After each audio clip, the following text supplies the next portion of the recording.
How important are words to you, Roy? Words are very important. But it's not just what you say, it's how you say it. I'm learning a lot about that. Like, one of my biggest fears is being misunderstood. Like, that's something that, and it ultimately is something you can't control. Yeah, It's people will take what you say to fit what they want it to fit.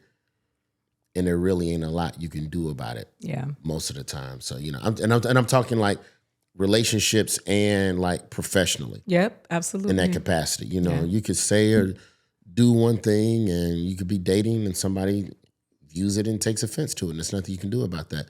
Or you can say and do one thing on air, like CNN. Every other week, I might get a DM from somebody who then twisted what I said into something that I didn't intend it to. Do you respond? Not always. Some I do. It depends. I got to go to your page first. I got to see what you want. Because I learned from the Daily Show, it's a lot of people that just, and I'm being as sensitive as I can when I say this, they are not well mentally. Yeah. Just in general. Your life, you're just on some other shit, and messaging strangers about politics is just what you do. Yeah. And there's nothing I'm not going to win this debate on this issue with you. No, it's, I mean, I made a comment on your post. You had a post about Don Cornelius and your dad, and I called you a Nepo kid. And somebody went in my DMs and was like, don't be talking to no black man like that. You don't even know him. Like, how dare you? And I didn't respond because I was like, my inner child is like, I do know him. I got his phone number. He texted me yesterday. But then I was like, do not respond to these people because some of them are trolls, but a lot of them are not well. And all of them got time.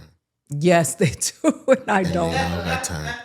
I don't like, you just got to take it in stride. I was on, shout out to the homegirl Z-Way.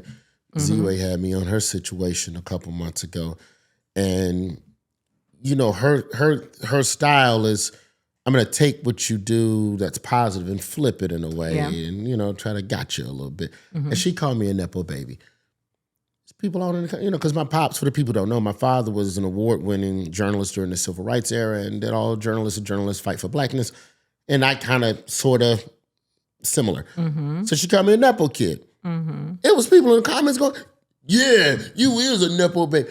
And then me being silly on Z-Way's Instagram, like I comment about it. And I was trying to make the argument sarcastically that we don't care about nepotism when it's blue collar work. We only care about it when it's politics or some get money tech shit. Yeah. But like, if it's Jimmy and Son's plumbing. That's right. You don't give a fuck that Jimmy's son is a plumber too. Nope. And I just made this point, just out in the comments. People replied to just let it go. You're a Nepo baby and that's what you are. Okay. Y'all just don't get sarcasm. I get it. So I can't go back and forth with that. But oddly, in those types of scenarios, the engagement is still a good thing. But you got to be careful with your words and what you say.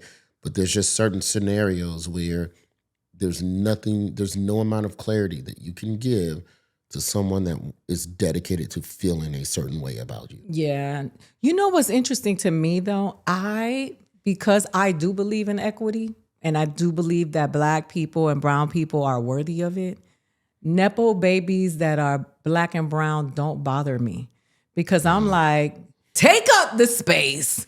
Go ahead, Tracy Ellis Ross. If this is the game we playing, why not? If we're playing underqualified offspring, get same job. Yes, why not? Bet. Isn't that what true equality and equity is, right? It's like, if we gonna do it, we should be able to fail up just like they do. It doesn't bother me as much. I'm not gonna say that.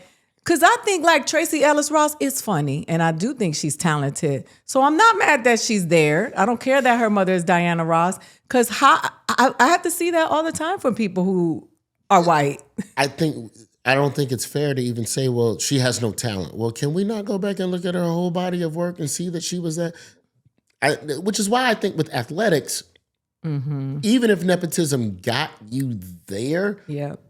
You still have to be able to do it and do the job. Like, Bronny James has been playing well enough to be justified where he is in the G League and flip-flopping between that and getting called up to the Lakers. It's not like he's throwing bricks. That's right. Every single game. So when you look at athletics, I think it's a little bit more fair, if you will. Walter Payton Jr. had a child that played for running back for the University of Miami. Either you can run the ball or you can't. Kareem Abdul-Jabbar's son played at Western Kentucky.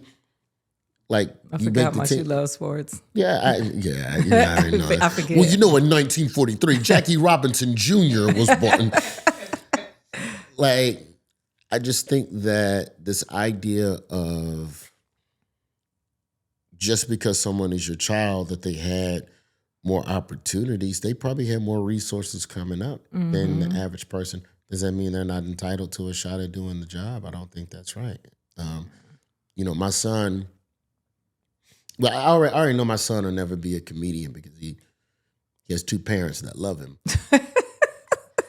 So off the top, you can't do comedy.